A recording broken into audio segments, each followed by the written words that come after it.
So we recently did a video about all the piercings that leave the worst scars. So what do you think today's video is going to be about?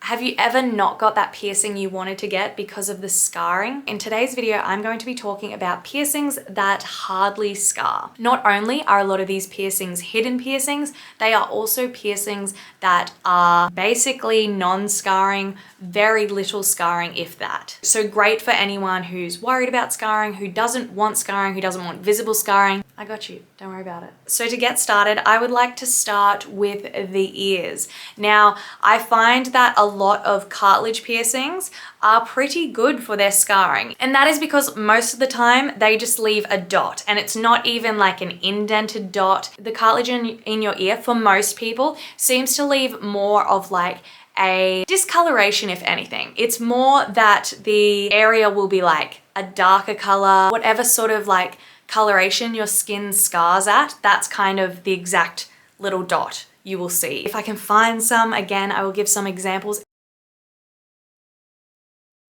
It's basically just a dot where the piercing went. Now, I'd also like to advise just very quickly, especially for cartilage piercings, if you are known to get keloid scarring, if you have keloids in your genetics, then the scarring is going to be like quite severe, and it's generally just best not to get piercing so that you don't cause like a large scar on yourself. These scars that I'm talking about in this video aren't aimed at if you do get keloids, because that will just cause a much larger scar. I just want to say this because I want to make sure for anyone who does have a history of keloid scarring that I'm not telling you that, oh, you'll be fine for a cartilage piercing, because unfortunately you probably won't be. But yeah, so for cartilage piercings, not bad, and like no one ever notices. So really, you're pretty fine with most cartilage piercings. Industrials are a different story because they are a thicker gauge. Things like helixes, forward helixes, traguses, brooks, those scars are pretty fine because it's just a dot and really not very noticeable. I will include in that one as well, daith piercings. They can have a bit of a larger scar. It really depends on the gauge that it was pierced with. However, I'm not saying it doesn't exist,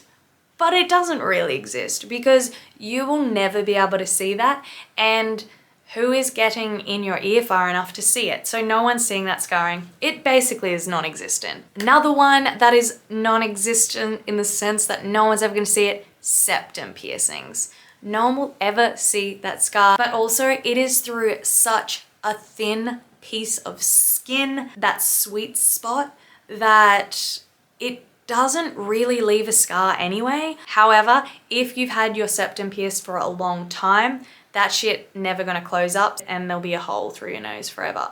But again, not gonna see it. Tongue piercings are one that obviously it's in your mouth. Like, how often are people going to notice a scar on your tongue? But not only that, your mouth heals itself so well that the scarring just like disappears quite quickly. Like, you'll find that like even if you've had your tongue pierced for a long time and you take it out even for like a day, your mouth and tongue can close that shit up very quickly. It's like the fastest healing piercing. So that one is one that you're not gonna notice it. I know some people definitely have bigger sort of like lines or dints. It's either a line or a dint. Really depends on what you get. It's a bit of a lucky dip, I suppose. Things that can vary this to make it look a bit more noticeable would be if you like sort of stretched your tongue hole, obviously. This is the same with any piercing though. If you stretched it, it's not going to be the same as if you just had the standard jewelry in it. If you played around with it, that can affect what your scar will look like afterwards. But like, if you're pretty good with your tongue piercing, didn't tear it,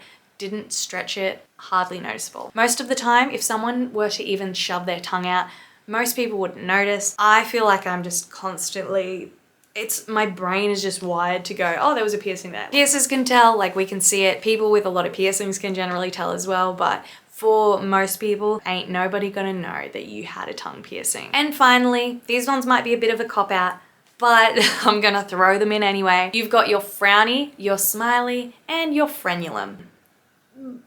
Your tongue frenulum. All of these, again, in the mouth, super quick healing. Your mouth is just incredible. It just heals things so quickly. I mean, think about when you have like an ulcer or something like that. Like, your mouth is working to fix that. It definitely really works even with like closing your piercings as well.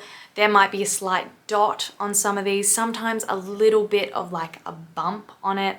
Very little though. It's sort of like if it were in your mouth, you could probably rub your tongue against it and feel it, but like no one's going to feel it. I mean, maybe they are. If someone's got their tongue in your mouth and they're licking where your previous piercings were, maybe. But most of the time it is so small, if not even there at all, that like this is like a non-scar piercing. Go for it, do it. But I also don't, because I don't enjoy doing any of these piercings because I don't love just being in people's mouths. I hope that gave you all some ideas of maybe some piercings so that like you don't have to deal with the scarring, or piercings that you can hide the scarring really easily if those are things that you think about, that you worry about. Thank you so much for watching. If you enjoyed this, please give me a like and I'll be back very soon. Bye.